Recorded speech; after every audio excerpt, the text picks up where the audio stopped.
Sebelum ceritanya dimulai, silahkan tulis di kolom komentar dari daerah mana saja teman-teman yang menonton cerita ini. Jangan lupa like dan subscribe agar channel ini bisa semakin berkembang dan bisa mempersembahkan cerita yang lebih menarik lagi. Langit di luar jendela masih berwarna kelabu pekat saat Melanie membuka matanya. Sudah menjadi kebiasaannya untuk bangun jauh sebelum matahari terbit, menyiapkan segala keperluan Hasan, suaminya. Bagi orang lain, kehidupan mereka adalah sebuah dongeng. Sebuah rumah megah di kawasan elit, 2 mobil mewah yang terparkir di garasi, dan citra pasangan sukses yang selalu tampak harmonis. Melanie adalah arsitek di balik keharmonisan itu. Ia yang memastikan kemeja Hasan licin sempurna, sarapannya tersaji hangat, dan rumah mereka terasa seperti surga dunia yang nyaman untuk pulang setelah seharian bekerja keras. Hasan adalah bintangnya, seorang kontraktor yang sedang naik daun, dan Melanie adalah manajer panggung yang memastikan setiap detail pertunjukan berjalan tanpa celah. Ia merelakan karirnya sendiri demi mendukung penuh suaminya, sebuah keputusan yang tak pernah ia sesali. Setidaknya, sampai hari ini, pagi itu berjalan seperti pagi-pagi lainnya. Aroma kopi gayo yang diseduh Melanie menguar lembut di ruang makan yang luas. Hasan turun dari lantai 2, sudah rapi dengan kemeja biru laut pilihan Melanie. Ia mengecup kening istrinya sekilas, sebuah ritual yang terasa lebih seperti kebiasaan daripada ungkapan kasih sayang.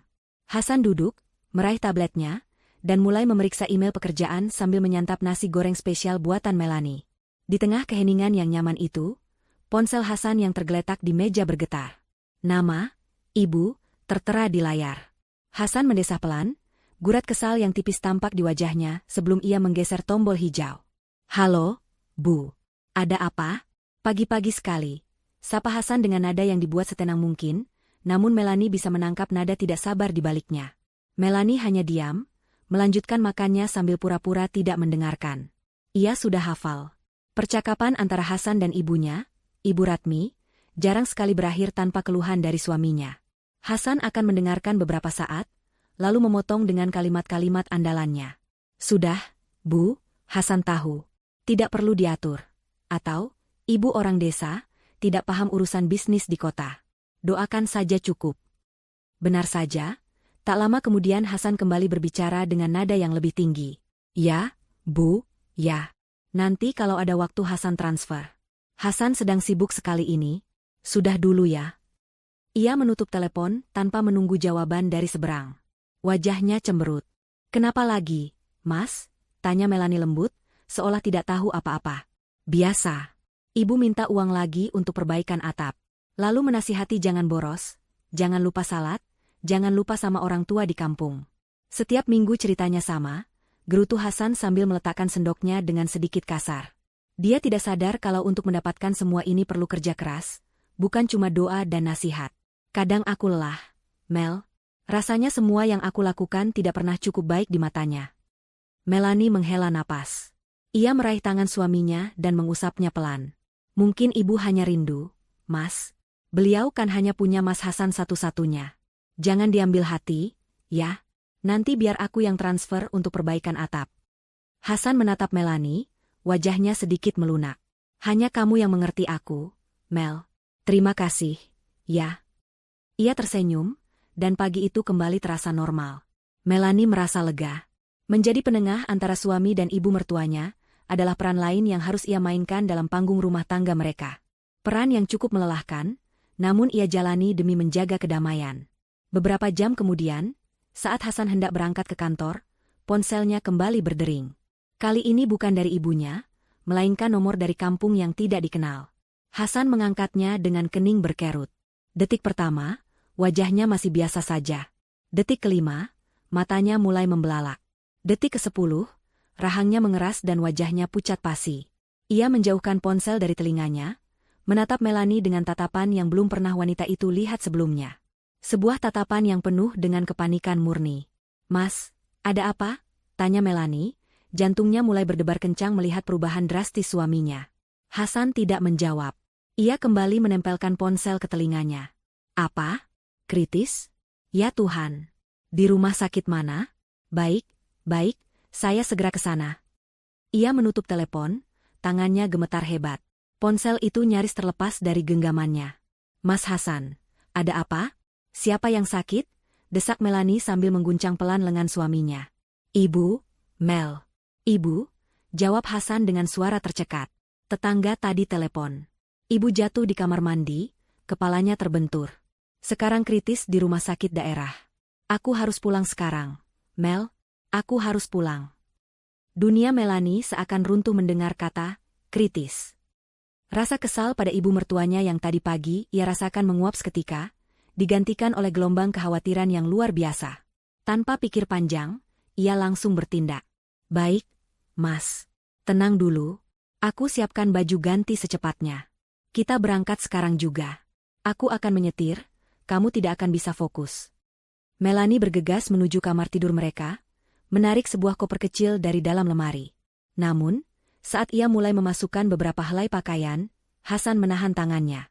Tatapannya aneh, bukan lagi panik, melainkan tegas dan dingin. Kamu di rumah saja, kata Hasan. Melani tertegun. Apa maksudmu, Mas? Tentu saja aku ikut. Ibu juga ibuku. Tidak, Melani, potong Hasan cepat. Perjalanan ke sana jauh dan melelahkan. Kondisi di kampung tidak seperti di sini. Rumah sakitnya pasti tidak nyaman. Lagi pula, siapa yang akan menjaga rumah? Proyek-proyek kantor bagaimana? Ada dokumen penting yang harus kamu urus jika ada apa-apa. Kamu lebih dibutuhkan di sini. Alasan-alasan itu terdengar logis, namun hati Melani menolaknya. Urusan kantor bisa diatur. Mas, ada Pak Budi yang bisa menggantikan sementara. Rumah bisa dikunci. Ini soal ibu. Aku harus ada di sana, untukmu dan untuk beliau. Aku bilang tidak, ya tidak. Bentak Hasan, suaranya naik 1 oktav. Ini adalah kali pertama Hasan membentaknya sekeras itu. Aku tidak mau kamu kerepotan. Aku hanya pergi sebentar, mungkin 3 atau 4 hari. Setelah kondisi ibu stabil, aku akan langsung pulang. Aku mohon, Mel, mengertilah. Aku sedang tidak ingin berdebat. Melani terdiam, terkejut dan sakit hati oleh bentakan suaminya. Di saat genting seperti ini, mengapa Hasan justru mendorongnya menjauh? Bukankah seharusnya mereka saling menguatkan? Namun, melihat wajah Hasan yang kembali dipenuhi kecemasan, ia akhirnya mengalah. Mungkin Hasan memang sedang kalut dan tidak bisa berpikir jernih. Mungkin kehadiran Melani justru akan menambah bebannya. Baiklah, Mas. Jika itu maumu, ucap Melani lirih, berusaha menekan rasa kecewanya. Kalau begitu, biar aku siapkan keperluanmu. Melani dengan sigap memasukkan pakaian, perlengkapan mandi, dan beberapa obat-obatan untuk Hasan ke dalam tas ransel. Ia juga berlari ke brankas kecil mereka, mengambil sejumlah besar uang tunai. Ini, Mas, untuk biaya rumah sakit dan apapun yang diperlukan. Jangan khawatir soal uang. Kalau kurang, segera telepon aku. Hasan menerima uang itu tanpa banyak bicara, hanya mengangguk singkat. Gerak-geriknya terburu-buru, seolah dikejar waktu. Ia menyambar kunci mobilnya, lalu berhenti sejenak di ambang pintu. Ia menatap Melani. Jaga diri baik-baik. Jaga rumah. Aku akan usahakan untuk selalu memberimu kabar. Ia memeluk Melani singkat, pelukan yang terasa kaku dan dingin, lalu bergegas masuk ke mobilnya dan melaju kencang meninggalkan rumah. Melani berdiri termangu di depan pintu, menatap mobil suaminya yang hilang di tikungan jalan. Rumah besar itu tiba-tiba terasa begitu kosong dan senyap. Kekhawatiran akan kondisi ibu mertuanya berbaur dengan perasaan aneh yang mengganjal di hatinya. Sesuatu terasa salah.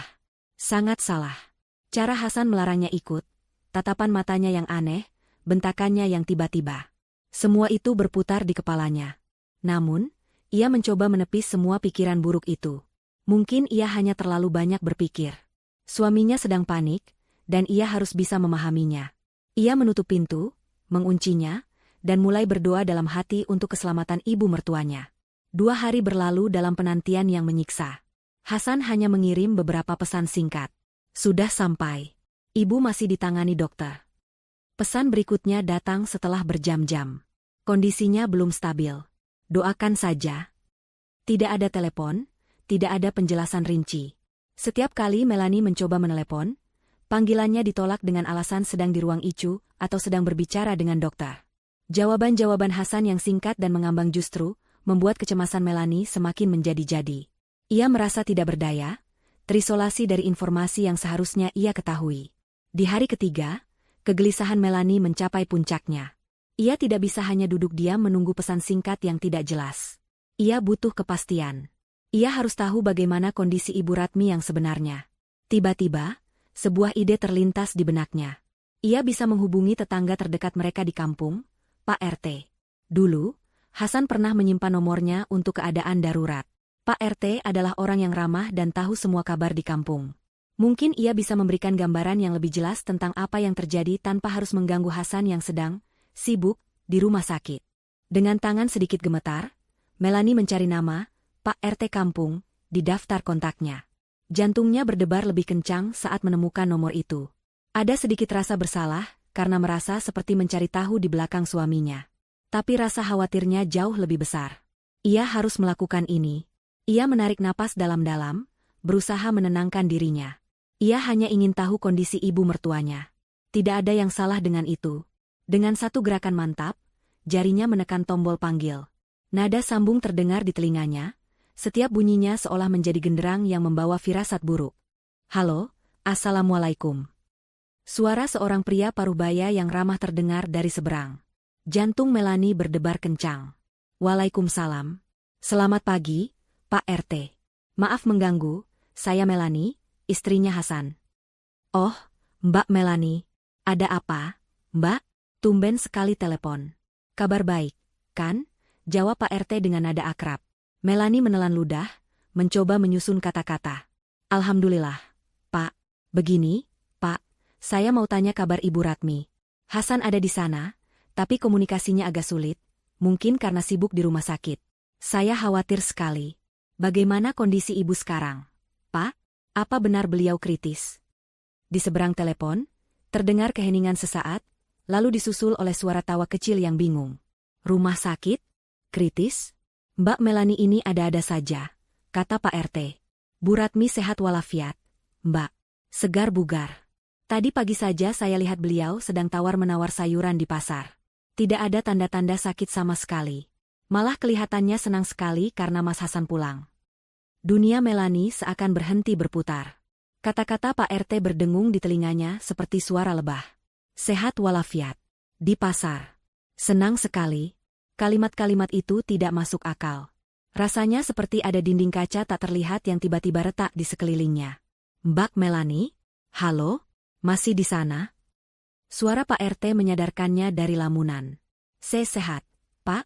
Ulang Melani dengan suara bergetar, nyaris tak terdengar. Bapak tidak salah orang, kan? Ibu Ratmi, ibunya Mas Hasan. Iya, Mbak. Ibu Ratmi yang rumahnya di ujung jalan itu, kan? Ibunya Mas Hasan. 100% sehat. Tidak kurang suatu apapun, tegas Pak RT, masih dengan nada bingung. Memangnya Mas Hasan bilang apa ke Mbak? Genggaman Melani pada ponselnya melemah. Udara di paru-parunya seakan tersedot habis. Jadi, semuanya bohong. Kepanikan Hasan, cerita tentang jatuh di kamar mandi, kondisi kritis, rumah sakit. Semua adalah sebuah kebohongan besar yang dirancang dengan rapi. Ponsel itu terlepas dari tangannya, jatuh ke lantai marmer yang dingin dengan bunyi berdebam pelan. Ia terduduk lemas di sofa, tatapannya kosong. Pikirannya berkecamuk, mencoba mencari penjelasan. Mengapa? Mengapa Hasan harus berbohong sampai sejauh ini? Untuk apa ia menciptakan drama yang begitu mengerikan? Potongan-potongan puzzle yang janggal mulai menyatu di benaknya. Larangan keras agar ia tidak ikut. Pesan-pesan singkat yang penuh pengelakan. Keengganannya menerima telepon. Semua bukan karena panik. Semua adalah bagian dari sebuah skenario. Skenario yang bertujuan untuk menyingkirkannya, untuk membuatnya tetap berada di kota, jauh dari apapun yang sebenarnya sedang terjadi di kampung. Tapi apa? Apa yang sedang Hasan sembunyikan darinya? Apakah ini soal uang? Soal bisnis rahasia? Atau sesuatu yang jauh lebih buruk? Sesuatu yang bahkan tidak berani ia bayangkan. Di tengah badai kebingungan dan rasa sakit itu, ponselnya yang tergeletak di lantai kembali berdering. Melani tersentak. Dengan sisa tenaga yang ia miliki, ia meraih benda itu. Sebuah nomor tak dikenal tertera di layar. Biasanya ia akan mengabaikannya. Tapi entah kenapa, instingnya mengatakan ia harus menjawab panggilan ini. Dengan tangan yang masih gemetar, ia menekan tombol hijau dan menempelkan ponsel ke telinganya. Halo? Sapanya dengan suara serak. Hening sejenak. Lalu terdengar suara seorang wanita yang lirih dan bergetar, seolah takut terdengar oleh orang lain. Anindita, ini ibu. Melani membeku. Ia mengenali suara itu. Suara Ibu Ratmi. Tapi suaranya tidak terdengar sehat dan ceria seperti yang digambarkan Pak RT. Suara itu terdengar hancur. Ibu, bisik Melani, tidak percaya. Ibu baik-baik saja? Apa yang sebenarnya terjadi? SSSSTTT, jangan bicara keras, desis Ibu Ratmi dari seberang. Dengarkan Ibu baik-baik. Jangan potong. Ibu tidak punya banyak waktu. Anakmu itu, dia membawa calon istri baru ke rumah. Setiap kata yang diucapkan Ibu Ratmi adalah sebilah pisau yang menusuk tepat di jantung Melani. Calon istri baru. 3 kata itu menghancurkan seluruh fondasi hidupnya. Jadi ini alasannya. Ini rahasia besar yang disembunyikan Hasan di balik drama palsunya. Bukan bisnis. Bukan uang. Tapi pengkhianatan dalam bentuknya yang paling keji. Apa maksud Ibu? Tanya Melani, meskipun ia sudah tahu jawabannya. Air mata mulai menggenang di pelupuk matanya. Hasan pulang, tapi dia tidak sendiri. Lanjut Ibu Ratmi, suaranya syarat dengan kesedihan dan amarah yang tertahan. Kemarin dia datang, dan hari ini dia membawa seorang perempuan bernama Tina beserta seluruh keluarganya ke rumah ini. Mereka datang untuk melamar. Mereka akan menikah besok lusa, enduk. Melani terisak. Suara tangisnya tak bisa lagi ia bendung. Rasa sakitnya begitu luar biasa, seakan merobek dadanya dari dalam. Dia berbohong pada ibu, kata Ibu Ratmi lagi. Dia bilang padaku kalau kamu mandul dan kalian sudah sepakat untuk bercerai baik-baik.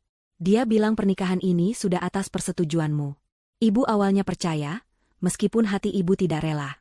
Tapi tadi ibu tidak sengaja mendengar percakapannya dengan perempuan itu di teras belakang. Dia menjelek-jelekanmu. Dia bilang kamu hanya istri bodoh yang mudah diatur, yang namanya hanya ia pinjam untuk aset-asetnya. Dia bilang setelah menikah dengan Tina, dia akan membawanya ke kota dan menceraikanmu. Hati ibu hancur mendengarnya. Enduk. Anak yang ibu lahirkan ternyata iblis berwujud manusia. Air mata Melani mengalir deras. Setiap detail yang diungkapkan Ibu Ratmi adalah tamparan keras yang menyadarkannya betapa naifnya dia selama ini. Istri bodoh. Namanya hanya dipinjam. Diceraikan. Jadi selama ini, semua cinta dan pengabdiannya tidak ada artinya sama sekali. Ia hanya sebuah alat. Sebuah batu pijakan bagi Hasan untuk mencapai tujuannya. Ibu tidak bisa menerima ini, ujar Ibu Ratmi dengan nada yang kini mulai terdengar tegas. Ibu tidak akan membiarkan anak itu menghancurkan hidupmu dan mempermalukan keluarga ini. Ibu tidak punya siapa-siapa lagi selain kamu yang tulus menyayangi ibu. Karena itu ibu meneleponmu. Kamu harus melawan, enduk. Kamu tidak boleh diam saja. Isak tangis Melani perlahan mereda, digantikan oleh sesuatu yang lain. Sesuatu yang dingin, keras, dan tajam. Amarah. Sebuah amarah murni yang membakar habis semua kesedihan dan rasa sakitnya. Hasan tidak hanya mengkhianatinya. Ia telah merencanakan pembuangan dirinya dengan cara yang paling hina. Ia dianggap sampah yang bisa disingkirkan begitu saja setelah tidak lagi berguna. Apa yang harus aku lakukan, Bu? Tanya Melani, suaranya kini terdengar berbeda. Tidak ada lagi getar kesedihan, yang ada hanyalah ketenangan yang menakutkan.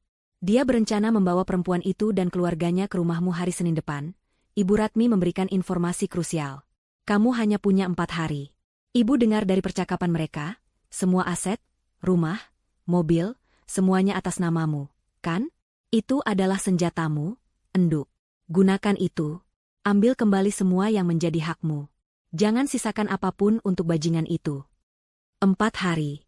Waktu yang sangat singkat. Tapi bagi Melani, itu lebih dari cukup. Baik, Bu. Melani mengerti. Hati-hati, enduk. Jangan biarkan dia tahu rencanamu. Berpura-puralah seperti tidak terjadi apa-apa jika dia menghubungimu. Ibu akan berusaha memberimu informasi dari sini. Sekarang ibu harus tutup teleponnya. Hasan memanggil ibu. Panggilan itu berakhir. Melani menatap layar ponselnya yang gelap. Hatinya yang tadinya hancur berkeping-keping kini terasa seperti ditempa kembali menjadi baja yang dingin. Ia berdiri, berjalan ke cermin besar di ruang tengah. Ia menatap pantulan dirinya. Wanita dengan mata bengkak dan wajah pucat. Ini adalah penampilan seorang korban. Tapi ia tidak akan menjadi korban. Tidak lagi. Hasan telah menyalakan api, dan sekarang ia akan memastikan api itu membakar hangus seluruh dunia palsu yang telah dibangun oleh suaminya. Ia kembali mengambil ponselnya. Jarinya bergerak lincah di atas layar, bukan untuk mencari kontak pengacara, bukan juga teman untuk mencurahkan isi hatinya. Kontak pertama yang ia cari adalah Adrian, agen properti kilat. Ia menekan tombol panggil tanpa keraguan sedikitpun. Badai akan segera datang, dan ia sendiri yang akan menjadi pusat dari badai itu. Panggilan itu berakhir, tetapi getarannya masih terasa menjalar di sekujur tubuh Melanie. Itu bukan lagi getaran ketakutan atau kesedihan, melainkan getaran dari sebuah mesin yang baru saja dihidupkan. Mesin kemarahan, ketegasan, dan sebuah resolusi yang dingin membeku. Ia tidak memberi dirinya waktu untuk meratap. Waktu adalah kemewahan yang tidak ia miliki. Dengan jari-jari yang mantap, ia menekan nomor Adrian, seorang agen properti yang terkenal bisa menjual apa saja dalam waktu singkat. Halo, Adrian. Ini Melanie, istri Hasan Wijoyo, sapanya langsung ke inti, nadanya datar dan profesional, seolah sedang mendiskusikan proyek bisnis, bukan menjual rumah tangganya sendiri. Oh, Ibu Melanie, tentu saja, saya ingat, ada yang bisa saya bantu. Bu, mau cari properti untuk investasi lagi? Jawab Adrian dengan suara riang yang biasa ia gunakan pada klien-klien kelas atasnya. Bukan. Saya mau jual rumah saya. Yang di Puri Kencana, kata Melanie. Hening sejenak di seberang sana. Adrian jelas terkejut. Jual, Bu? Rumah yang sekarang Ibu tempati? Bukankah itu? Benar, potong Melanie, tidak memberinya kesempatan untuk bertanya lebih jauh. Saya butuh transaksi kilat, Adrian. Pembeli tunai, proses secepat mungkin. Saya tidak peduli jika harganya harus turun sedikit dari pasaran. Kecepatan adalah prioritas utama. Bisakah Anda melakukannya? Nada bicara Melanie yang tidak mengizinkan adanya perdebatan membuat Adrian segera mengubah sikapnya dari ramah menjadi serius. Ia mencium adanya urgensi dan tentu saja, komisi yang besar. Tentu, Bu, tentu saja bisa. Saya akan segera pasarkan secara pribadi ke jaringan investor saya. Saya akan hubungi Ibu kembali secepatnya jika ada penawaran masuk. Bagus. Saya tunggu, ujar Melanie, lalu menutup telepon. Langkah pertama telah diambil. Kini, ia butuh informasi lebih lanjut. Ia mengirim pesan singkat ke nomor Ibu Ratmi. Bu, ini Melanie. Simpan nomor ini. Gunakan hanya jika aman. Saya butuh semua detail rencana mereka. Jadwal pernikahan, jam berapa mereka berangkat ke kota hari Senin. Setelah itu, Melanie mulai bergerak. Ia berjalan mengelilingi rumah itu, namun dengan tatapan yang sama sekali berbeda. Dulu, ia melihatnya sebagai istana cinta. Setiap sudutnya diisi dengan kenangan. Sekarang, ia melihatnya sebagai neraca aset. Lukisan mahal di dinding ruang tamu, aset. Set perhiasan berlian di dalam brankas yang diberikan Hasan sebagai hadiah ulang tahun, aset. 3 jam tangan mewah koleksi Hasan yang tersimpan rapi di laci, aset yang sangat likuid. Ia membuka lemari pakaiannya, memisahkan gaun-gaun dan tas-tas bermerek yang dibelikan Hasan. Semuanya adalah aset. Ia sadar, selama ini Hasan tidak memberinya hadiah, melainkan melakukan investasi atas namanya. Investasi yang kini akan ia cairkan klaimnya. Ia mengambil sebuah buku catatan dan mulai menulis. Rumah, mobil Alphard, mobil sport, koleksi jam tangan, perhiasan, lukisan. Ia menulis dengan rapi, memperkirakan nilainya masing-masing. Ia bukan lagi seorang istri yang patah hati, ia adalah seorang likuidator yang sedang menghitung kekayaan sebuah perusahaan yang akan segera bangkrut. Perusahaan bernama Rumah Tangga Hasan dan Melanie. Ponselnya bergetar. Sebuah pesan dari Ibu Ratmi. Akad nikah besok pagi jam 9. Syukuran kecil sampai sore. Mereka berencana berangkat Senin subuh, sekitar jam 5 pagi, agar sampai di kota siang hari. Hati-hati, enduk. Hasan terlihat sangat senang. Dia terus membual tentang kekayaannya pada keluarga perempuan itu. Melanie membaca pesan itu tanpa ekspresi. Rasa sakit itu sudah berubah menjadi bahan bakar. Senin siang. Itu adalah tenggat waktunya. Semua harus selesai sebelum mereka tiba. Ia kembali mengirim pesan. Terima kasih, Bu. Ibu jaga diri baik-baik. Sebuah pesan balasan datang dengan cepat. Kamu juga. Ibu melakukan ini bukan untuk menghancurkan Hasan. Ibu hanya ingin anak itu kembali menjadi manusia. Harta telah membutakannya. Hanya dengan kehilangan segalanya, matanya mungkin bisa terbuka kembali. Melanie terdiam membaca pesan terakhir itu. Ia mengerti sekarang. Ini bukan sekadar balas dendam seorang istri yang terkhianati. Ini adalah sebuah operasi penyelamatan yang menyakitkan, yang dirancang oleh seorang ibu yang putus asa. Ibu Ratmi rela melihat anaknya hancur lebur, demi memberinya kesempatan untuk membangun kembali dirinya menjadi orang yang lebih baik. Kesadaran ini memantapkan hati Melanie. Ia tidak hanya berjuang untuk dirinya sendiri, tetapi juga untuk ibu mertuanya, dan mungkin, untuk sisa-sisa kebaikan yang pernah ada dalam diri Hasan. Dengan tekad yang semakin bulat, ia membuat janji temu dengan seorang pengacara perceraian ternama sore itu juga. Di kantor hukum yang dingin dan mewah, Melanie menceritakan semuanya. Ia tidak menangis. Ia memaparkan fakta-fakta dengan runut dan jelas, mulai dari kebohongan Hasan tentang ibunya yang sakit, hingga informasi perselingkuhan dan rencana pernikahan lagi yang ia dapatkan dari Ibu Ratmi. Pengacara bernama Bu Ranti itu mendengarkan dengan saksama, sesekali membuat catatan. Ia tampak terkesan dengan ketenangan dan ketegasan klien barunya. Ini kasus yang sangat kuat, Bu Melanie, katanya setelah Melanie selesai bercerita. Bukti kebohongan dan perselingkuhannya jelas. Dan yang terpenting, semua aset utama berada di bawah nama Anda. Secara hukum, posisi Anda sangat aman.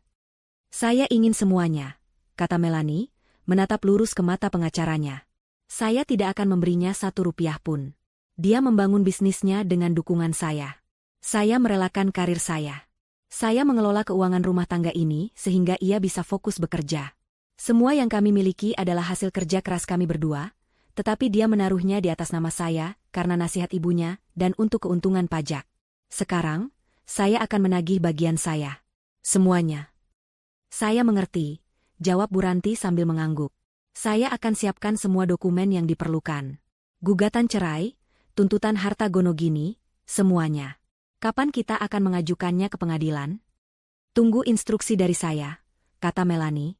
Timing adalah segalanya. Saya tidak mau dia tahu apapun sampai semuanya sudah terlambat. Siapkan saja semuanya.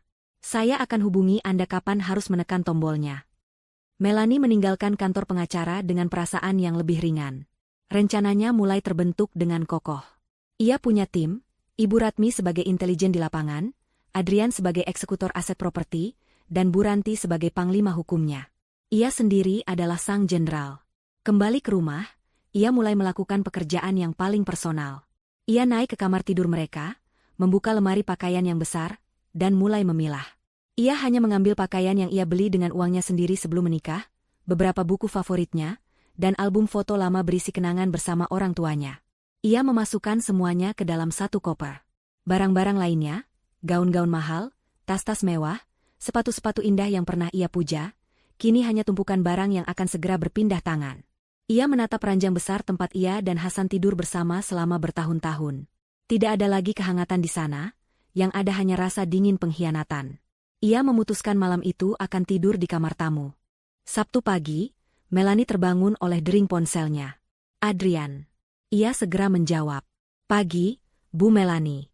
Saya punya kabar luar biasa, kata Adrian dengan suara penuh semangat. Ada seorang ekspatriat, klien lama saya dari Eropa, kebetulan sedang mencari rumah di area Puri Kencana untuk putrinya. Dia tidak mau proses yang rumit. Dia melihat foto-foto rumah ibu dan langsung jatuh cinta.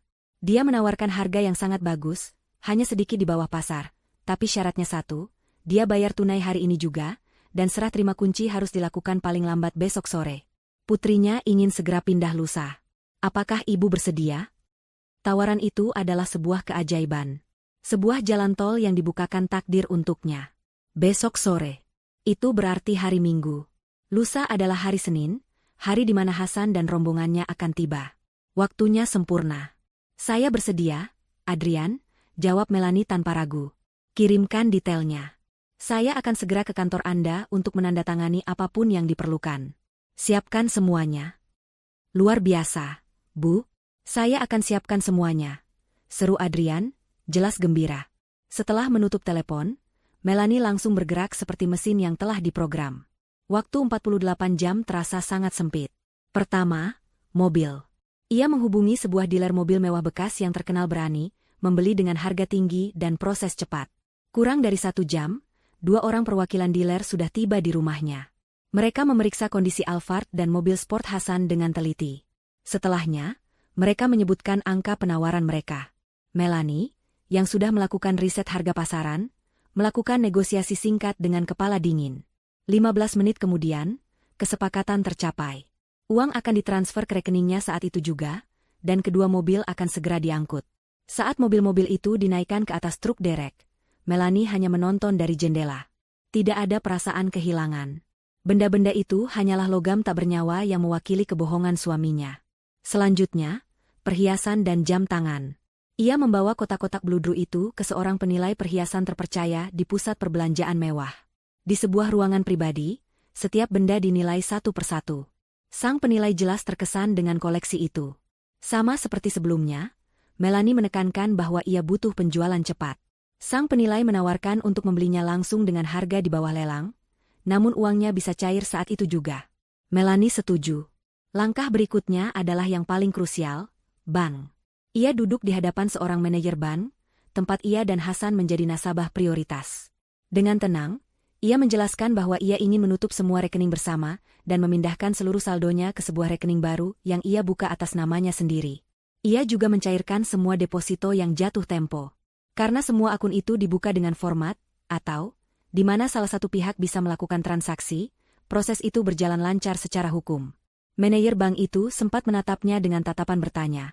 Namun etika profesi mencegahnya untuk bertanya lebih jauh. Dalam waktu 2 jam, Melanie telah berhasil memindahkan pilar-pilar kekayaan finansial Hasan ke dalam bentengnya sendiri. Di tengah semua kesibukan itu, Hasan mengiriminya sebuah pesan. Jangan lupa makan ya, sayang. Jangan terlalu cemas memikirkan ibu. Aku di sini menjaganya. Melanie membaca pesan itu sambil berdiri di antrean bank. Perutnya mual. Ia menarik napas, menenangkan diri, lalu mengetik balasan. Iya, Mas. Kamu juga jaga kesehatan. Aku percaya Mas Hasan bisa mengatasi semuanya. Sandiwara itu harus terus berjalan. Sabtu sore, saat ia kembali ke rumah, uang penjualan mobil dan perhiasan sudah masuk rekening barunya. Rumah terasa lebih lengang tanpa 2 mobil di garasi. Ia kemudian menelepon sebuah perusahaan jasa pindahan dan pembersihan profesional. Saya butuh layanan pengosongan rumah total untuk besok pagi, katanya pada operator. Hanya ada 1 koper yang perlu disimpan. Sisanya, semua perabotan, pakaian, pernak-pernik, tolong dikemas dan dibawa ke gudang penyimpanan yang Anda sediakan. Saya ingin rumah ini kosong melompong besok sebelum jam 2 siang. Operator itu sedikit terkejut dengan permintaan mendadak itu, tetapi dengan biaya tambahan untuk layanan ekspres, mereka menyanggupinya. Minggu pagi, sebuah tim besar dari perusahaan pindahan datang. Mereka bekerja dengan sangat cepat dan efisien. Melanie hanya duduk di teras, mengawasi mereka mengangkut keluar sofa yang pernah menjadi saksi bisu tawa mereka, meja makan tempat mereka berbagi cerita, dan semua perabotan yang pernah ia pilih dengan penuh cinta. Setiap barang yang keluar dari pintu seolah membawa serta sepotong kenangan yang kini sudah tak berarti. Anehnya, ia tidak menangis. Hatinya terasa mati rasa, fokusnya hanya pada tujuan akhir. Tepat jam 1 siang, pekerjaan itu selesai. Rumah megah itu kini hanyalah sebuah bangunan kosong dengan gema di setiap sudutnya. Lantainya bersih mengilap, dindingnya telanjang tanpa lukisan. Tidak ada jejak kehidupan yang tersisa. Melanie berjalan melintasi setiap ruangan untuk terakhir kalinya. Ini bukan lagi rumahnya. Ini hanyalah sebuah properti yang akan segera berpindah tangan. Pukul 2:30 sore, Adrian tiba bersama seorang perwakilan hukum dari si pembeli. Di atas lantai ruang tengah yang kosong, Melanie menandatangani lembar terakhir dari akta jual beli. Ia menerima bukti transfer pembayaran yang sudah lunas, lalu menyerahkan seluruh kunci rumah itu, kunci gerbang, kunci pintu utama, dan kunci semua ruangan. Selamat, Bu Melanie. Transaksi selesai, kata Adrian sambil tersenyum lebar. Melanie hanya mengangguk tipis. Ia mengambil satu-satunya koper miliknya yang sudah disisihkan oleh tim pindahan. Ia berjalan keluar dari gerbang rumah itu untuk terakhir kalinya tanpa menoleh ke belakang. Sebuah taksi yang sudah ia pesan telah menunggu di tepi jalan. Saat taksi mulai melaju, ia melihat dari kaca spion. Sebuah mobil box besar milik pemilik baru sudah tiba, siap untuk mulai mengisi kekosongan rumah itu dengan kehidupan yang baru. Kehidupan yang bukan lagi miliknya. Ia memejamkan mata sejenak, menarik napas panjang, lalu mengeluarkannya perlahan. Beban di pundaknya terasa terangkat. Ia mengambil ponselnya, membuka kontak Ibu Ratmi, dan mengetik sebuah pesan singkat yang menandai akhir dari sebuah babak dan awal dari sebuah perang. Benteng sudah jatuh. Operasi selesai. Saat sedang berkemas, ponselnya berdering. Nama, Mas Hasan, tertera di layar. Jantungnya sempat berhenti berdetak sesaat. Ia menarik napas dalam-dalam, memerintahkan dirinya untuk tenang. Ia harus memainkan perannya.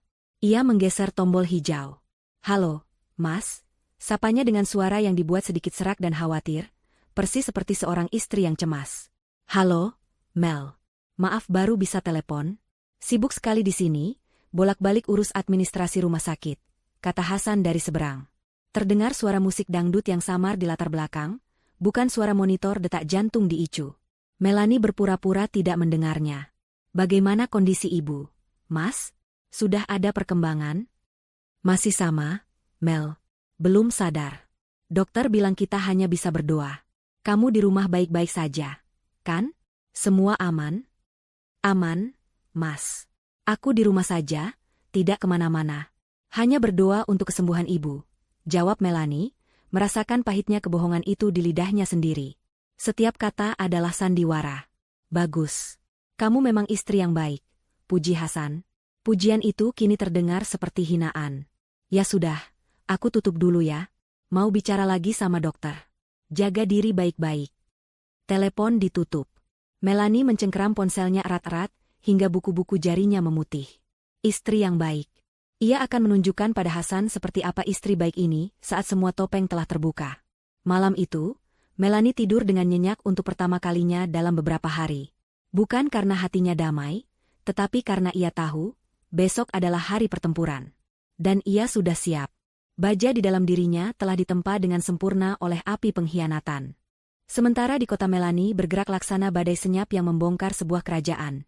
Di kampung, Hasan sedang merayakan penobatannya sebagai raja. Suasana di rumah Ibu Ratmi pada Sabtu pagi itu riuh rendah. Namun, keriuhan itu bukan berasal dari kepanikan mengurus orang sakit, melainkan dari hiruk-pikuk persiapan sebuah akad nikah.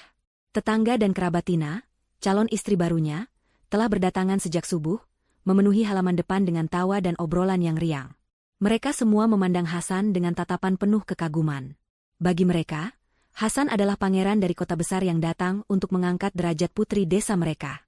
Hasan menikmati setiap detik dari pemujaan itu. Ia berdiri di teras, mengenakan kemeja batik sutra terbaiknya, dengan dada yang membusung penuh kebanggaan.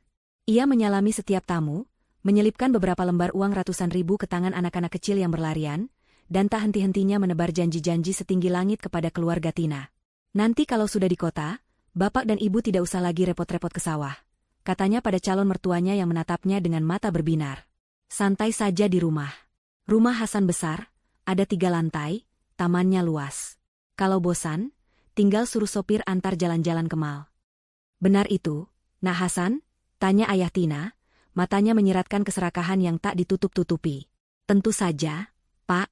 Anggap saja semua itu milik Bapak juga nanti," jawab Hasan sambil tertawa pongah. Tina berdiri di sampingnya, wajahnya merona karena bahagia dan bangga. Ia seorang gadis desa yang cantik, namun pandangannya sederhana. Kemewahan yang dijanjikan Hasan terasa seperti mimpi yang menjadi kenyataan. Ia memuja Hasan, bukan hanya sebagai seorang pria, tetapi sebagai tiket emas menuju kehidupan yang selama ini hanya bisa ia lihat di sinetron televisi. Ia tidak banyak bertanya tentang Melanie. Baginya, penjelasan Hasan bahwa istrinya mandul dan mereka akan bercerai secara baik-baik sudah lebih dari cukup. Ia tidak peduli pada masa lalu Hasan, ia hanya peduli pada masa depan gemilang yang terbentang di hadapannya.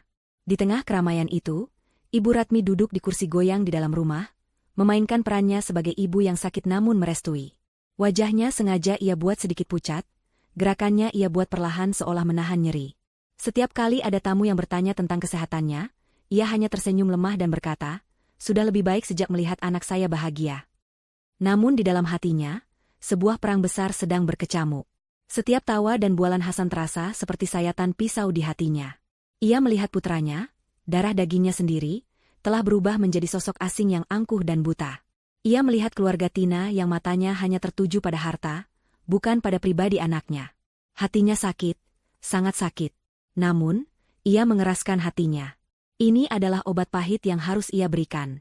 Ia meraih ponsel tuanya, memastikan benda itu terselip aman di balik bantal, tempat ia diam-diam bertukar pesan dengan Melanie, sang jenderal di medan pertempuran yang sesungguhnya. Pukul 9 pagi, prosesi akad nikah dilangsungkan dengan sederhana di ruang tengah. Penghulu datang, saksi-saksi duduk bersila, dan dengan satu tarikan napas, Hasan mengucapkan ijab kabul dengan lantang. "Saya terima nikahnya Tina binti Soekarjo dengan mas kawin tersebut, dibayar tunai." Saat kata, "sah," menggema di ruangan itu, Hasan merasakan puncak kemenangannya. Ia berhasil. Ia mendapatkan istri baru yang muda dan cantik, dan sebentar lagi ia akan menyingkirkan istri lama yang menurutnya sudah tidak lagi menarik. Ia merasa seperti seorang ahli strategi ulung yang berhasil menjalankan rencananya dengan sempurna. Ia sama sekali tidak menyadari, di saat yang bersamaan, di kota, palu godam takdir sedang diayunkan tinggi-tinggi, siap menghantam seluruh dunianya hingga berkeping-keping. Acara syukuran kecil digelar setelahnya. Makanan sederhana disajikan, dan musik dangdut dari sebuah pengeras suara butut mengiringi suasana. Hasan menjadi pusat perhatian. Ia menceritakan kehebatan bisnisnya, melebih-lebihkan nilai proyek-proyeknya, dan menggambarkan gaya hidupnya di kota seolah-olah ia adalah seorang raja minyak. Di kota itu, apa saja bisa dibeli dengan uang, katanya pada adik-adik ipar barunya yang mendengarkan dengan mulut menganga. Kalian nanti kalau mau sekolah atau kuliah, biar abang yang biayai. Tidak usah pusing-pusing. Saat sedang asyik membual, ia melihat ibunya duduk sendirian di pojok ruangan. Ia menghampiri Tina dan berbisik, "Lihat ibu, di hari bahagiaku pun wajahnya murung. Nanti kalau di kota, biarkan saja ibu istirahat di kamarnya. Tidak usah banyak ikut campur urusan kita. Orang tua memang begitu, suka membuat suasana jadi tidak enak." Bisikan itu, meskipun pelan, sampai ke telinga Ibu Ratmi. Hatinya yang sudah retak kini pecah berkeping-keping. Itu adalah pukulan terakhir yang ia butuhkan untuk menghapus sisa-sisa keraguan di hatinya. Anaknya benar-benar sudah hilang. Ia memejamkan mata sejenak, mengirimkan doa dalam hati, bukan untuk kebahagiaan pernikahan palsu ini, melainkan untuk keberhasilan rencana Melani. Menjelang sore, saat para tamu sudah mulai pulang, Hasan tampak sibuk mengatur rencana keberangkatan mereka untuk hari Senin. Ia menyewa sebuah minibus yang cukup untuk mengangkut Tina dan seluruh keluarganya. Ayah, ibu, dan 2 adiknya. Mereka semua akan ikut ke kota. Untuk syukuran di sana, katanya. Padahal niat sebenarnya adalah untuk segera menempatkan keluarga barunya di istana yang telah ia rebut. Malam harinya, ia duduk di teras bersama Tina. Ia merasa perlu menghubungi Melani, untuk memastikan sandiwaranya tetap berjalan mulus. Ia mengeluarkan ponselnya dan mengetik sebuah pesan. "Jangan lupa makan ya, sayang. Jangan terlalu cemas memikirkan ibu. Aku di sini menjaganya." Pesan itu ia kirimkan dengan senyum licik di wajahnya. Balasan dari Melani datang beberapa saat kemudian. "Iya, Mas. Kamu juga jaga kesehatan. Aku percaya Mas Hasan bisa mengatasi semuanya." Hasan tertawa kecil membaca balasan itu. "Lihat, kan? Dia percaya 100%, katanya pada Tina. Dasar wanita bodoh. Terlalu mudah dibohongi." Minggu berlalu dengan cepat. Hasan dan keluarga barunya sibuk berkemas, membawa semua barang terbaik mereka, seolah tidak akan pernah kembali lagi ke desa itu.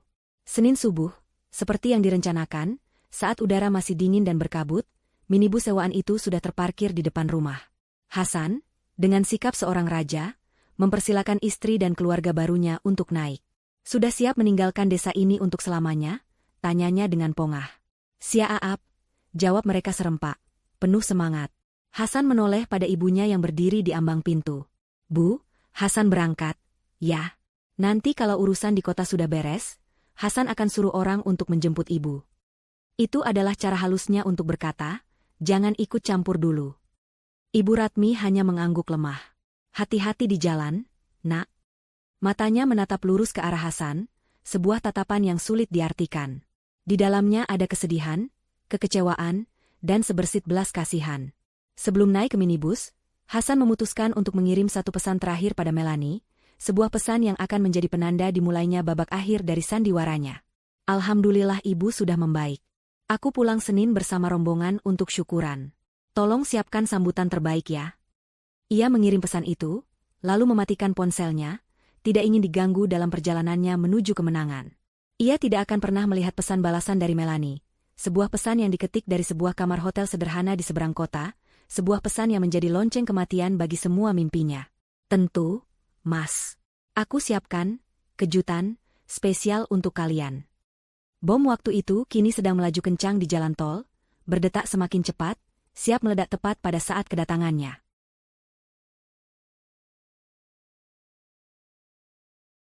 Perjalanan dari kampung menuju kota terasa seperti sebuah pawai kemenangan. Di dalam minibus, suasana riuh dan penuh tawa. Ayah Tina sudah membuat daftar barang-barang elektronik yang akan ia minta Hasan belikan. Ibunya sibuk merencanakan menu masakan yang akan ia coba di dapur mewah nanti. Sementara kedua adik Tina tak henti-hentinya bersuah foto, dengan keterangan gambar, OTW jadi orang kaya. Tina sendiri bersandar manja di bahu Hasan, matanya berbinar-binar membayangkan gaun dan perhiasan yang akan ia miliki. Hasan adalah pusat dari semua kegembiraan itu.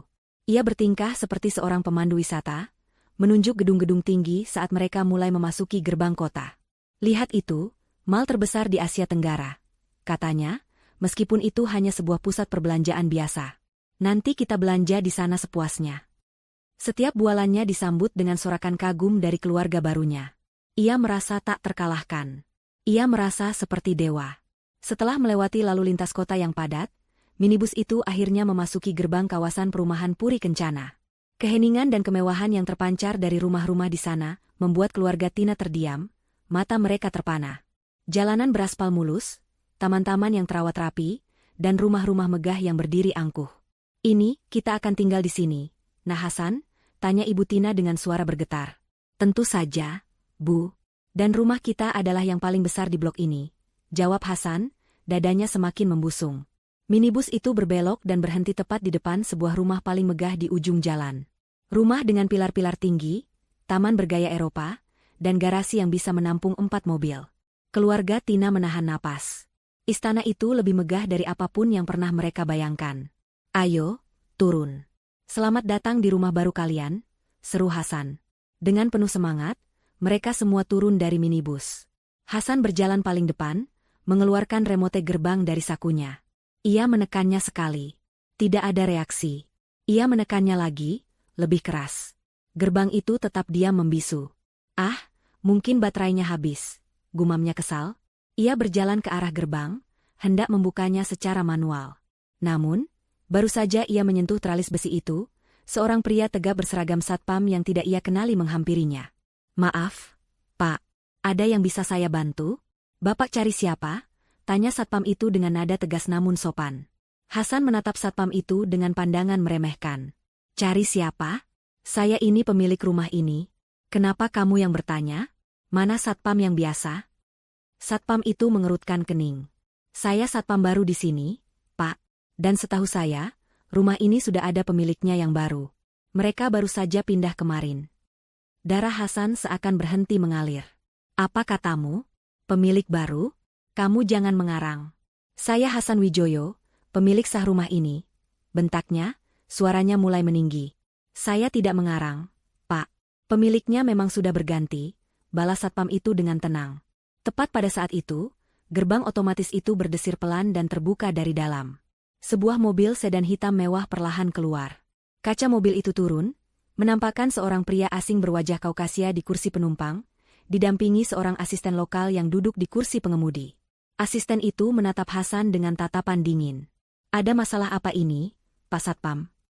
Ini, Pak. Bapak ini mengaku sebagai pemilik rumah ini, lapor Satpam itu. Asisten itu menoleh ke arah Hasan. Maaf, Anda siapa ya? Rumah ini telah dibeli secara sah oleh klien saya dari pemilik sebelumnya, Ibu Melani Wijoyo. Kami memiliki semua dokumen legalnya. Mungkin Anda salah alamat? Nama, Melani, disebut. Seketika itu juga, dunia Hasan terasa berguncang hebat. Kakinya lemas. Semua kesombongan dan kegembiraannya menguap dalam sekejap, digantikan oleh gelombang es kepanikan yang membekukan. Tidak mungkin. Ini pasti mimpi buruk. Melani? Tidak mungkin. Dia istri saya. Tidak mungkin dia menjual rumah ini tanpa persetujuan saya. Teriak Hasan seperti orang gila. Ia mulai menggedor-gedor gerbang. Melani. Keluar kamu, Melani. Keluarga Tina yang tadinya terpana, kini mulai saling berpandangan dengan cemas. Suasana kemenangan telah berubah menjadi sebuah drama yang memalukan. Hasan, dalam kepanikannya, merogoh ponselnya. Ia mencoba menelepon Melani. Nomor tidak dapat dihubungi. Ia mencoba lagi. Sama. Jantungnya berdebar semakin kencang. Dengan tangan gemetar, ia membuka aplikasi mobile bankingnya. Ia memasukkan PIN dengan tergesa-gesa. Saat layar saldo muncul, matanya membelalak ngeri. 0. Sebuah angka 0 besar yang bulat sempurna. Rekening gajinya, kosong. Rekening investasinya, kosong. Semua rekening yang bisa ia akses dari ponselnya menunjukkan saldo 0. Tubuhnya limbung. Ia bersandar di pilar gerbang, napasnya tersengal-sengal. Semua hilang. Rumah, uang, Semuanya lenyap dalam sekejap. Melihat Hasan yang sudah seperti orang kehilangan akal, ayah Tina maju. Kesabarannya sudah habis. Mimpinya menjadi besan orang kaya hancur lebur. Wajahnya merah pada menahan amarah. Ia mencengkeram kerah ke meja batik Hasan. "Mana istana yang kau janjikan?" "Hah?" hardiknya, suaranya menggelegar. "Jangan bilang kau ini penipu. Kau sudah menipu kami semua." Hasan tidak menjawab. Tatapannya kosong. Ia masih belum bisa memproses skala bencana yang menimpanya. "Jika Anda tidak segera pergi dari sini dan berhenti membuat keributan, saya tidak akan segan-segan menelepon polisi," kata asisten si pemilik baru dengan nada mengancam. Ancaman itu akhirnya menyadarkan keluarga Tina. Mereka tidak mau berurusan dengan polisi. Dengan panik dan marah, mereka menyeret Hasan yang masih linglung untuk kembali masuk ke dalam minibus. Pintu dibanting dengan keras. Sopir minibus yang sejak tadi hanya menonton dengan bingung, bertanya, "Jadi kita kemana ini, Pak?" Tidak ada yang menjawab. Di dalam minibus itu, yang ada hanyalah keheningan yang menyesakkan. Keheningan dari mimpi-mimpi yang hancur, keheningan dari amarah yang tertahan, dan keheningan dari seorang pria yang dalam satu hari telah kehilangan segalanya. Minibus itu perlahan berbalik arah, menjauh dari istana yang ternyata hanya fata morgana. Hasan menatap kosong keluar jendela, ke arah rumah yang seharusnya menjadi singgasananya. Kini, tempat itu telah menjadi monumen kejatuhannya yang paling memalukan. Jauh dari hiruk-pikuk drama memalukan di Puri Kencana, di sudut kota yang lain, Melanie sedang memulai babak baru hidupnya dalam ketenangan yang hikmat. Ia tidak memilih hotel mewah atau apartemen servis yang mahal. Pilihannya jatuh pada sebuah townhouse modern di kompleks yang asri dan tidak terlalu mencolok. Tempat itu lebih kecil dari istana lamanya, namun terasa jauh lebih hangat dan hidup. Tidak ada gema kekosongan di sini, yang ada hanyalah aroma ket baru dan janji akan masa depan. Babak pertamanya sebagai wanita mandiri dimulai dengan sebuah transaksi sederhana namun sangat memuaskan. Keesokan paginya, ia mengunjungi sebuah showroom mobil. Dulu, setiap mobil selalu dipilih oleh Hasan. Mobil sport untuk pamer, sedan mewah untuk pertemuan bisnis, SUV besar untuk citra keluarga mapan. Semuanya adalah bagian dari kostum dalam sandiwara mereka. Kini, Melanie memilih untuk dirinya sendiri. Matanya tertuju pada sebuah SUV berwarna putih mutiara, elegan namun tidak sombong, tangguh namun tetap anggun. Persis seperti citra dirinya yang baru. "Saya ambil yang ini," katanya pada Wiraniaga setelah melakukan tes drive singkat. "Baik, Bu. Untuk pembayarannya, apakah akan melalui leasing atau?" "Saya bayar tunai," potong Melanie dengan tenang. Ia mengeluarkan kartu debit dari dompet barunya, sebuah dompet sederhana yang ia beli kemarin sore. Wiraniaga itu sedikit terkejut, lalu segera memproses transaksi dengan senyum yang lebih lebar. Kurang dari 2 jam, Melanie sudah mengemudikan mobil barunya sendiri keluar dari showroom. Saat tangannya menggenggam setir yang masih berbau kulit baru itu, ia merasakan sebuah sensasi yang telah lama hilang. Sensasi memegang kendali penuh atas arah hidupnya sendiri. Tujuannya selanjutnya adalah sebuah ruko yang sedang disewakan di area bisnis yang sedang berkembang. Tempat itu sedikit kotor dan berdebu, namun Melanie bisa melihat potensinya. Disinilah mimpinya yang terkubur akan ia bangkitkan kembali. Dulu, sebelum menikah, ia adalah seorang perancang acara yang berbakat dengan mimpi memiliki butik dan kafe sendiri, sebuah ruang kreatif tempat orang bisa berkumpul. Hasan menertawakan mimpi itu, menganggapnya bisnis recehan yang tidak selevel dengan mereka. Ia menyuruh Melanie untuk fokus menjadi istri dan nyonya besar saja. Kini, tidak ada lagi yang bisa menertawakannya. Ia bertemu dengan seorang arsitek interior di lokasi. "Saya ingin tempat ini dibagi 2, jelas Melanie sambil menunjuk ke seluruh ruangan. Di depan, sebuah kafe yang nyaman dengan banyak cahaya alami dan tanaman hijau. Di bagian belakang, sebuah butik eksklusif yang memajang karya desainer-desainer lokal. Konsepnya adalah sanctuary, tempat di mana orang, terutama wanita, bisa datang untuk merasa nyaman, cantik, dan terinspirasi." Arsitek itu, seorang wanita muda yang energik, menatap Melanie dengan kagum. "Ini konsep yang brilian, Bu. Saya bisa melihatnya. Ini akan menjadi tempat yang sangat populer." Mereka menghabiskan waktu berjam-jam membahas tata letak, material, dan alur desain. Untuk pertama kalinya setelah sekian lama, Melanie merasa hidup. Gairahnya kembali. Otaknya bekerja, ide-idenya mengalir deras. Ia bukan lagi hanya bayang-bayang suaminya, ia adalah seorang visioner, seorang kreator. Sore harinya, saat kembali ke townhouse barunya, ia duduk di balkon kecil sambil menikmati secangkir teh. Inilah saatnya untuk melakukan langkah terakhir yang paling penting. Ia menelepon pengacaranya, Bu Ranti. Selamat sore, Bu Ranti. Ini Melanie. Sore, Bu Melanie. Saya sudah menunggu kabar dari Anda. Bagaimana? Waktunya tiba, kata Melanie, suaranya mantap dan tanpa keraguan. Silakan kirimkan surat gugatan cerai itu sekarang ke alamat orang tuanya di kampung. Pastikan surat itu sampai. Baik, Bu. Segera saya proses, jawab Bu Ranti. Saya juga sudah mendapatkan informasi tambahan yang sangat berguna. Teman saya di catatan sipil mengabari bahwa ada pendaftaran pernikahan baru atas nama Tuan Hasan Wijoyo di KUA kecamatan di kampungnya. Saya sudah mendapatkan salinan akta nikahnya. Ini akan menjadi bukti perselingkuhan dan poligami tanpa izin yang tidak terbantahkan di pengadilan. Melanie tersenyum tipis.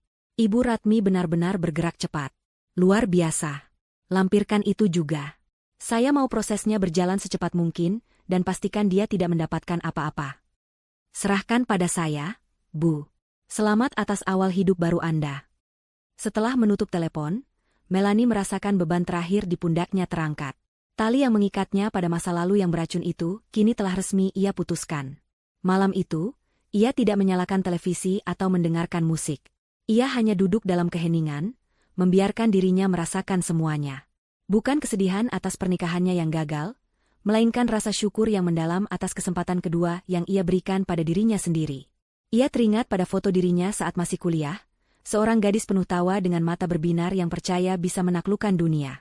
Ia telah kehilangan gadis itu selama bertahun-tahun, menenggelamkannya dalam peran sebagai istri yang sempurna. Sekarang, ia berjanji pada dirinya sendiri untuk menemukannya kembali.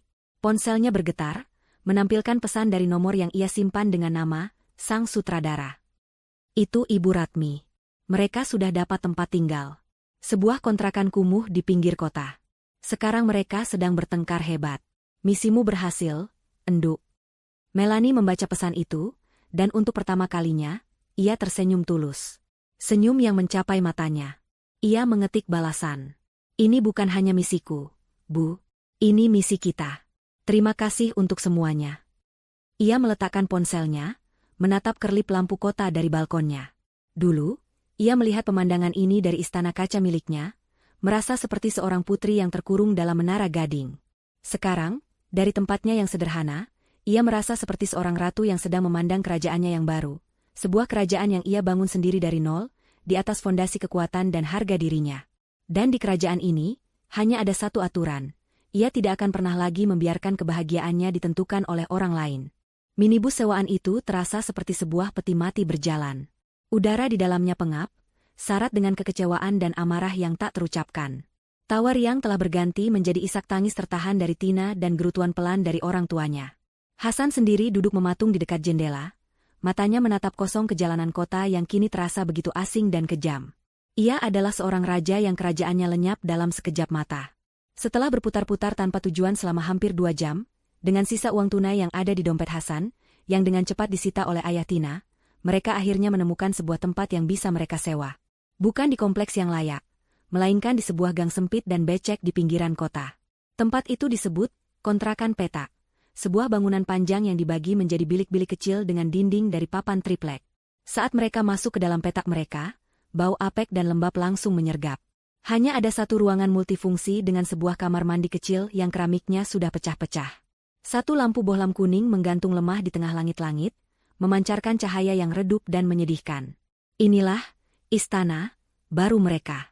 Tempat ini adalah penghinaan telak bagi semua mimpi yang telah mereka rajut. Begitu pintu ditutup, ledakan yang sejak tadi tertahan akhirnya meletus. Ayah Tina, yang sudah tidak bisa lagi menahan amarahnya, langsung menunjuk wajah Hasan. "Jadi ini istana yang kau janjikan pada kami?" teriaknya, suaranya menggema di ruangan sempit itu. "Sebuah kandang tikus. Kau pembohong. Penipu." Hasan, yang masih terguncang, hanya bisa tergagap. "Pak, saya juga tidak tahu. Ini pasti ulah Melanie. Dia menjebak saya. Tapi tenang, Pak, saya akan urus ini. Saya akan dapatkan kembali semuanya." "Urus? Dapat kembali?" cibir Ibu Tina dengan suara melengking. "Bagaimana caranya? Kau bahkan tidak punya uang untuk membayar sewa tempat ini bulan depan. Uang kami habis untuk biaya sewa minibus dan makan di jalan. Kami meninggalkan sawah kami, meninggalkan harga diri kami di kampung untuk mengikutimu, dan ini yang kami dapat. Tina, yang sejak tadi hanya menangis, akhirnya angkat bicara. Wajahnya yang cantik ini basah oleh air mata dan dipenuhi kekecewaan. Kamu bilang kamu kaya, Mas? Kamu bilang istrimu sudah setuju. Kenapa jadi begini? Kamu bohong sama aku. Aku tidak bohong, Tina. Aku hanya... Hasan mencoba membela diri, tetapi kata-katanya hilang ditelan oleh caci maki yang datang bertubi-tubi. Hanya apa? Hanya bodoh? Sela ayah Tina. Kau bahkan tidak tahu kalau istrimu sendiri sudah menjual semua hartamu. Laki-laki macam apa kau ini? Kau membangun kerajaan tapi kau biarkan kuncinya dipegang orang lain. Itu bukan kaya, itu tolol. Setiap kata adalah cambuk yang merobek sisa-sisa harga diri Hasan. Orang-orang yang beberapa jam lalu memujanya setinggi langit, kini menghinanya lebih rendah dari sampah. Ia melihat wajah Tina, wanita yang ia nikahi karena dianggap lebih penurut dan mudah diatur, kini menatapnya dengan pandangan penuh jijik. Cinta yang didasari oleh janji kemewahan itu ternyata begitu rapuh, hancur seketika saat fondasi materinya runtuh. Pertengkaran itu terus berlanjut hingga malam. Mereka saling menyalahkan, saling meneriakkan kekecewaan. Tidak ada lagi panggilan, Nak Hasan, yang hormat, yang ada hanya, kau, si penipu. Tidak ada lagi, Mas Hasan, yang manja, yang ada hanya tuduhan dan penyesalan. Sekutu yang ia bawa untuk merebut kerajaan baru, kini telah menjadi musuh yang menerkamnya di dalam kandang sempit yang ia ciptakan sendiri. Hasan merasa terpojok. Ia lelah, lapar, dan putus asa. Ia hanya ingin semua ini berhenti. Sudah cukup, teriaknya, mencoba mengambil kembali sedikit otoritasnya. Beri saya waktu. Saya akan cari jalan keluar. Ayah Tina tertawa sinis. Jalan keluar? Satu-satunya jalan keluar untukmu adalah bekerja. Kau harus cari uang untuk makan kami semua. Kau yang membawa kami ke neraka ini, jadi kau yang harus menafkahi kami. Ia berjalan ke arah tas pakaian Hasan yang tergeletak di lantai, menendangnya hingga isinya berhamburan keluar. Hanya beberapa helai kemeja dan celana. Tidak ada yang berharga. Besok pagi, kata ayah Tina dengan nada final yang dingin. Kau pergi cari kerja. Apa saja. Kuli, tukang parkir, pemulung, aku tidak peduli. Jangan berani kembali ke sini sebelum kau membawa uang di tanganmu. Mengerti? Hasan menatap mertua barunya, lalu ke arah Tina yang membuang muka, dan anggota keluarga lainnya yang menatapnya dengan dingin. Ia sadar, ia tidak punya pilihan. Ia telah kehilangan segalanya. Harta, istri pertama, dan kini, kehormatan di mata keluarga barunya. Keesokan paginya, tanpa sarapan, tanpa uang sepeser pun, Hasan berjalan gontai keluar dari gang sempit itu. Pintu kontrakan ditutup rapat di belakangnya, seolah mengusirnya. Ia berdiri di tepi jalan raya yang ramai, menatap mobil-mobil yang lalu lalang. Beberapa hari yang lalu, ia adalah salah satu dari mereka, mengendarai mobil mewah dengan angkuh. Hari ini, ia hanyalah seorang gelandangan tanpa tujuan. Udara pagi yang lembab terasa menusuk tulangnya. Untuk pertama kalinya dalam hidupnya, Hasan merasakan arti dari keputusasaan yang sesungguhnya. Ia benar-benar sendirian, terlempar dari puncak dunianya ke dasar jurang yang paling dalam. Hari-hari berikutnya bagi Hasan adalah sebuah pelajaran kejam tentang gravitasi. Ia telah jatuh dari langit tertinggi ke dasar bumi yang paling keras. Tanpa uang, tanpa identitas, dan tanpa tujuan, ia menjadi salah satu dari ribuan bayangan tak terlihat yang menghuni sudut-sudut gelap kota metropolitan. Pagi hari ia habiskan di pasar-pasar induk, menawarkan tenaganya sebagai kuli angkut. Tubuhnya yang terbiasa duduk di kursi empuk dan ruangan ber-AC kini, dipaksa mengangkat karung-karung beras dan peti-peti sayuran. Setiap otot di tubuhnya menjerit protes. Punggungnya melepuh, telapak tangannya kasar dan terluka. Upah yang ia terima hanya cukup untuk membeli sebungkus nasi dan air mineral, dengan sisa beberapa lembar uang lecek yang harus ia setorkan pada keluarga Tina setiap malam. Namun, setoran itu tidak pernah cukup. Setiap kali ia pulang ke kontrakan petak yang pengap, ia tidak disambut dengan simpati, melainkan dengan cemoohan. Hanya dapat segini, cibir ayah Tina sambil merebut uang dari tangannya. Uang segini mana cukup untuk makan kita berlima. Tina sendiri sudah tidak pernah lagi berbicara padanya. Ia hanya menatap Hasan dengan pandangan kosong, seolah Hasan adalah perwujudan dari kegagalan terbesarnya. Keluarga yang ia bawa sebagai piala kemenangannya kini telah menjadi hakim dan algojo hariannya. Penderitaan itu mencapai puncaknya di akhir minggu kedua. Setelah seharian bekerja di bawah terik matahari, dan hanya menghasilkan sedikit uang, Hasan pulang dengan tubuh yang remuk. Namun, ia menemukan pintu kontrakannya terkunci dari dalam. Ia menggedor, memanggil nama Tina, tetapi tidak ada jawaban. Tetangga sebelah yang merasa terganggu akhirnya keluar. Percuma digedor, Mas. Orangnya sudah pada pergi dari tadi siang, kata si tetangga dengan acuh tak acuh. Katanya mau pulang kampung. Barang-barangnya juga sudah diangkut semua. Hasan terpaku di depan pintu. Ditinggalkan. Mereka benar-benar telah meninggalkannya. Setelah memeras tenaganya hingga tetes terakhir, mereka membuangnya begitu saja. Ia sendirian di depan pintu kontrakan yang tidak bisa ia masuki, dengan perut kosong dan kantong yang lebih kosong lagi. Malam itu, ia untuk pertama kalinya tidur di emperan sebuah ruko yang sudah tutup. Dinginnya lantai beton menusuk hingga ke tulang, namun rasa dingin di hatinya jauh lebih parah. Hari-hari berikutnya, ia benar-benar hidup sebagai gelandangan. Ia makan dari belas kasihan pemilik warung, tidur di mana saja ia bisa memejamkan mata tanpa diusir. Ia melihat pantulan dirinya di kaca sebuah toko, dan nyaris tidak mengenali pria kumal dengan tatapan mata kosong itu. Di tengah penderitaannya, sebuah pukulan terakhir datang menghantamnya. Seorang kurir pengadilan, setelah melacaknya selama beberapa hari, akhirnya menemukannya saat sedang beristirahat di sebuah taman kota. Kurir itu menyerahkan sebuah amplop coklat tebal. Dengan tangan gemetar, Hasan membukanya. Di dalamnya ada surat gugatan cerai resmi dari Melanie. Ia membaca setiap halamannya. Tuduhan perselingkuhan, penipuan, dan poligami tanpa izin. Di bagian lampiran, tertera daftar aset yang kini bukan lagi miliknya. Salinan sertifikat rumah yang telah dijual, bukti penjualan mobil-mobilnya.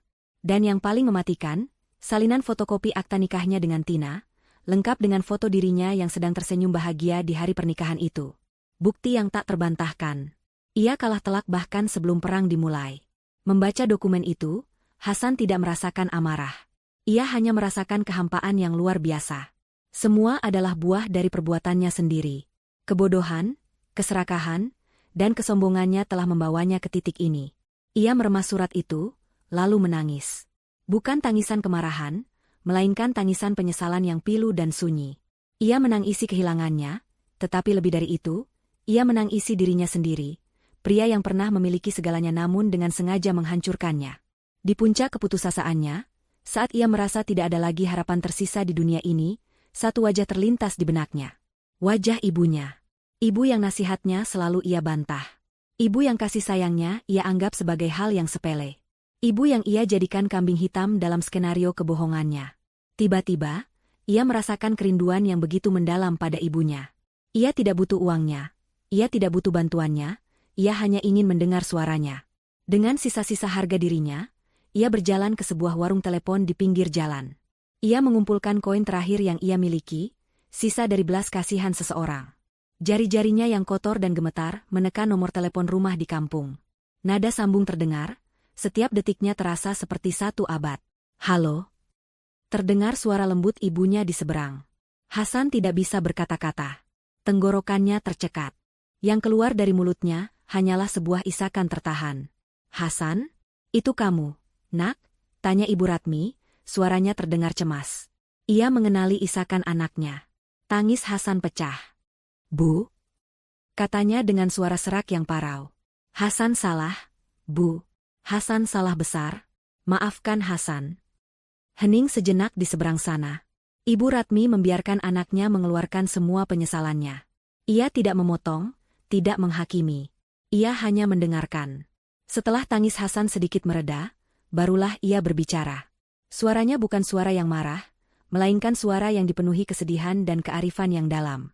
Ibu tahu kamu salah, nak, katanya lembut. Harta dan kesombongan telah membutakan matamu. Kamu lupa cara menghormati istrimu yang tulus, dan kamu sudah lama lupa cara menghargai ibumu sendiri. Kamu pikir uang bisa membeli kebahagiaan, tapi lihatlah sekarang, uang itu juga yang menghancurkanmu. Hasan hanya bisa mendengarkan. Setiap kata ibunya terasa seperti jarum yang menusuk kesadarannya. Tidak ada yang tersisa dari semua itu, kan? Tidak ada rumah mewah, tidak ada istri baru yang memujamu, tidak ada teman-teman yang menghormatimu, lanjut Ibu Ratmi. Sekarang, di titik nol ini, saat kau tidak punya apa-apa lagi, belajarlah menjadi laki-laki. Bukan dengan uang dan kekuasaan, tapi dengan tanganmu sendiri, dengan tanggung jawabmu. Ini bukan hukuman, Hasan. Anggap ini adalah kesempatan keduamu dari Tuhan untuk belajar hidup dengan benar. Kata-kata ibunya adalah vonis yang paling berat sekaligus pengampunan yang paling ia butuhkan.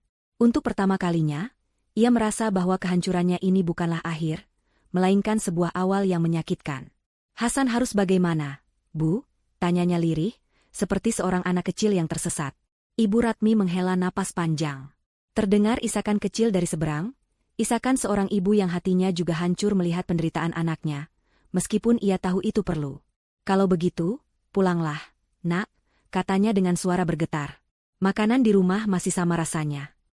Panggilan itu berakhir. Hasan berdiri termangu di depan warung telepon itu. Hujan mulai turun, membasahi wajah dan pakaiannya yang kumal, seolah membersihkan semua keangkuhan yang pernah melekat pada dirinya. Pulang. Sebuah kata yang sederhana, namun terasa begitu jauh. Tanpa uang dan tanpa apa-apa, ia memulai perjalanannya. Perjalanan seorang pangeran yang jatuh miskin, kembali ke asal-usulnya, bukan untuk merebut kembali tahtanya, tetapi untuk belajar menjadi manusia biasa. Di sebuah sudut kota yang ramai, berdiri sebuah bangunan cantik dengan papan nama, Sanctuary, Boutique Cafe. Tempat itu adalah perwujudan dari semua yang ada di dalam kepala Melanie setahun yang lalu. Kafe di bagian depan selalu penuh dengan pengunjung yang menikmati kopi dan suasana yang nyaman. Butik di bagian belakang menjadi etalase bagi karya-karya terbaik desainer lokal, menjadi buah bibir di kalangan pencinta mode. Hari itu, Sanctuary sedang merayakan hari jadinya yang pertama. Melanie berdiri di tengah keramaian, menyapa para tamu dengan senyum yang tulus dan percaya diri. Ia tidak lagi terlihat seperti istri seorang pengusaha kaya, ia terlihat seperti seorang pengusaha kaya itu sendiri. Gaun yang ia kenakan sederhana namun elegan, pancaran matanya tajam namun hangat. Ia telah menemukan kembali gadis penuh semangat yang pernah hilang dalam dirinya, dan membentuknya menjadi seorang wanita yang jauh lebih kuat dan bijaksana. Di salah satu meja kehormatan, duduk seorang wanita parubaya yang menatapnya dengan penuh kebanggaan. Ibu Ratmi. Hubungan mereka telah melampaui status mantan menantu dan mertua. Mereka adalah keluarga. Ibu Ratmi kini sering menghabiskan waktunya di kota bersama Melanie, membantunya di kafe, memberikan nasihat-nasihat bijak, dan mengisi kekosongan figur seorang ibu dalam hidup Melanie. Kamu hebat, Enduk. Tempat ini benar-benar surga kecil, puji Ibu Ratmi saat Melanie menghampirinya. Ini semua juga berkat doa dan dukungan ibu, jawab Melanie sambil menggenggam tangan wanita tua itu. Ibu hanya mendorongmu dari belakang. Kamu sendiri yang berlari begitu kencang, kata Ibu Ratmi. Ia kemudian mengeluarkan ponselnya. Lihat, anakmu itu mengirim foto tadi pagi. Ibu Ratmi menunjukkan sebuah foto di layar ponselnya. Foto seorang pria yang sedang berdiri di tengah sawah yang menghijau, memegang beberapa ikat padi dengan senyum tipis di wajahnya. Pria itu adalah Hasan. Kulitnya legam terbakar matahari, tubuhnya lebih kurus namun tampak lebih berisi, dan sorot matanya yang dulu penuh keangkuhan kini tampak jernih dan tenang. Ia terlihat sangat berbeda, seperti orang lain. Melanie menatap foto itu tanpa ekspresi terkejut. Ibu Ratmi sering memberinya kabar tentang perkembangan Hasan. Setelah kembali ke kampung dalam keadaan hancur, Hasan memulai hidupnya dari nol. Ia menolak semua fasilitas yang tersisa di rumah. Ia memilih untuk bekerja di sawah peninggalan ayahnya, sebuah pekerjaan yang dulu sangat ia hina. Bulan-bulan pertama adalah yang terberat. Ia harus melawan rasa malu, cemoohan tetangga, dan kelelahan fisik yang luar biasa. Namun perlahan, kerja keras di bawah matahari seolah membakar habis semua racun kesombongan dalam dirinya. Ia menjadi lebih pendiam, lebih rajin beribadah, dan lebih tulus merawat ibunya. Mengenai Tina, kabarnya tidak begitu baik. Ia kembali ke kampung dengan reputasi yang hancur. Keluarganya yang terlanjur menjual sebagian tanah mereka untuk ongkos ke kota kini hidup dalam kesulitan. Tina menjadi bahan gunjingan, sebuah contoh nyata dari keserakahan yang berakhir petaka.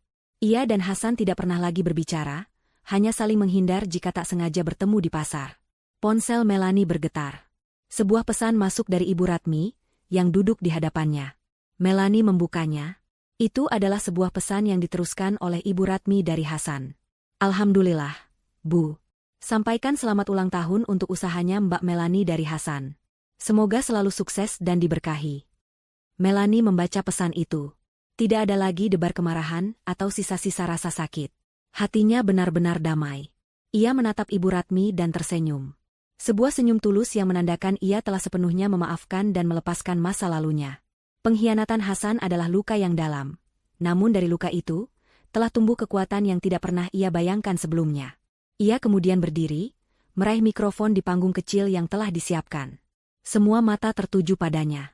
Selamat malam dan terima kasih untuk semua yang sudah hadir. Sapanya, suaranya terdengar jelas dan mantap. 1 tahun yang lalu, saya memulai ini semua dari sebuah mimpi yang hampir saya lupakan. Hari ini, mimpi itu menjadi kenyataan. Sanctuary bukan hanya sebuah bisnis bagi saya. Ini adalah bukti. Bukti bahwa setiap wanita memiliki kekuatan untuk membangun istananya sendiri, bukan di atas harta orang lain, tapi di atas fondasi kemampuannya sendiri. Untuk semua wanita hebat di luar sana, jangan pernah takut untuk memulai kembali. Tepuk tangan meriah membahana di seluruh ruangan. Melanie mengangkat gelasnya, matanya bertemu dengan tatapan bangga Ibu Ratmi. Di tengah cahaya lampu kafenya yang hangat, dikelilingi oleh orang-orang yang tulus menyayanginya, ia merayakan kemenangannya. Bukan kemenangan atas Hasan, tetapi kemenangan atas nasib. Ia tidak hanya selamat dari badai, ia telah belajar menari di tengah hujan dan membangun pelangi indahnya sendiri setelah badai itu berlalu. Dan di ufuk fajar yang baru ini, cahayanya bersinar paling terang.